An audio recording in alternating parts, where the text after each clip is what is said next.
Herkese selamlar. Bugün sizlərlə müəyyən necə yoxlanılır və nə üçün lazımdır haqqında mövzuya toxunacağıq. Gəlin başlayaq. Deməli, bildiyimiz kimi günümüzdə artıq dələduzların sayı çoxalıb və saxta profillər açırlar və saxta müəyyən təqdim edərək müəyyən kütləni aldadaraq onların həm maddi cəhətdən, həm də mənəvi cəhətdən ziyan vururlar.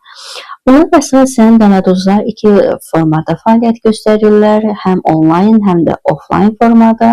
Onlayn odur ki, hər hansı bir sayt yaradırlar və yaxud da linkdən istifadə edərək, hər hansı bir şirkətin profilindən istifadə edərək sizə bildiriş göndərir və siz həmin o bildirişdən daxil olaraq müəyyən məlumatlarınızı həmin şəxsə yönəltmiş olursunuz və bununla da dələduzluqla qarşılaşırsınız.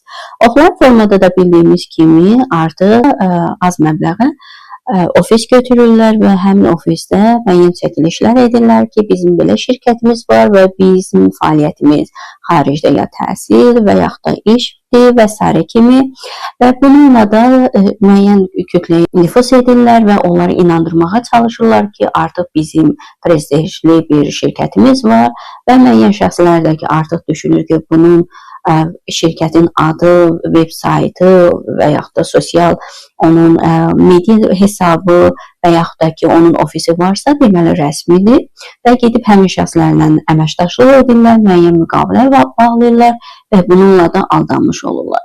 Və yaxud da ki, bundan da digər tərəfə bildiyimiz kimi bəzi problemli şirkətlər var ki, onlar maliyyə cəhətdən problemlidir, yəni riskli qrupdur, yəni vergini vaxtında ödəməyib və s. kimi və bu şirkətdə artıq kiminsə üzərinə yönəldərək həmin o şirkət sahibi çıxıb başqa bir ölkəyə gedir və onun şirkətinin bütün məsuliyyəti kim məsuliyyətli şəxsdirsə onun üzərinə qalır və problem yaradır.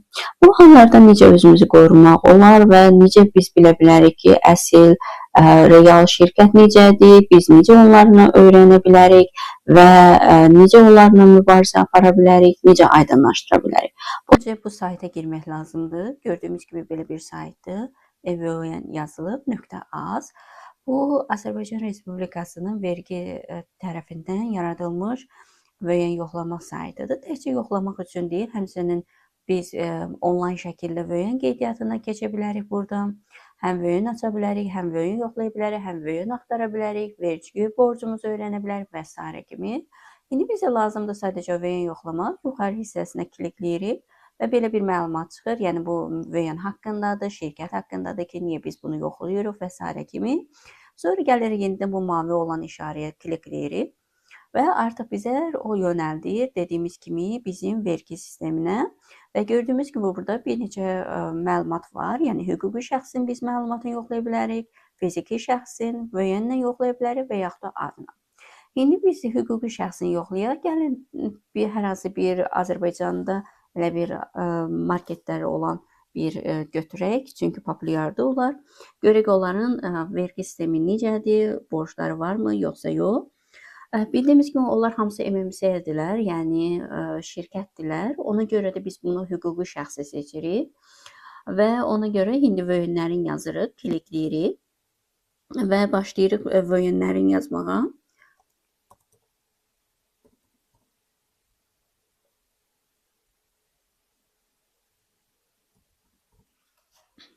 Və sonra yoxlanı sıxan kimi avtomatik məlumat çıxır.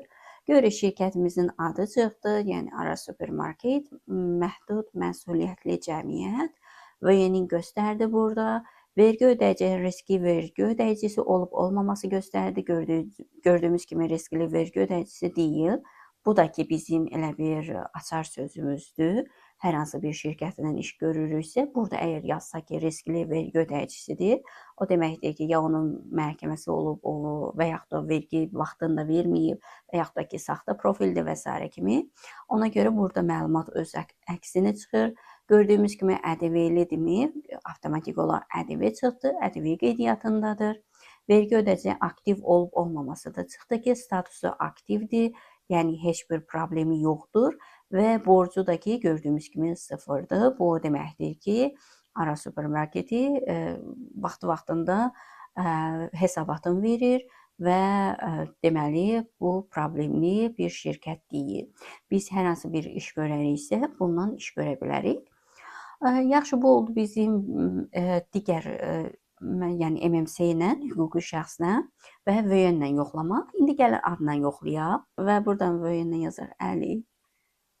Gəlin özümüzdən yazaq Vəliyev. Və atasının adına ehtiyac yoxdur, çünki özümüzdən yazırıq. Və görək belə adamlar çıxacaqmı?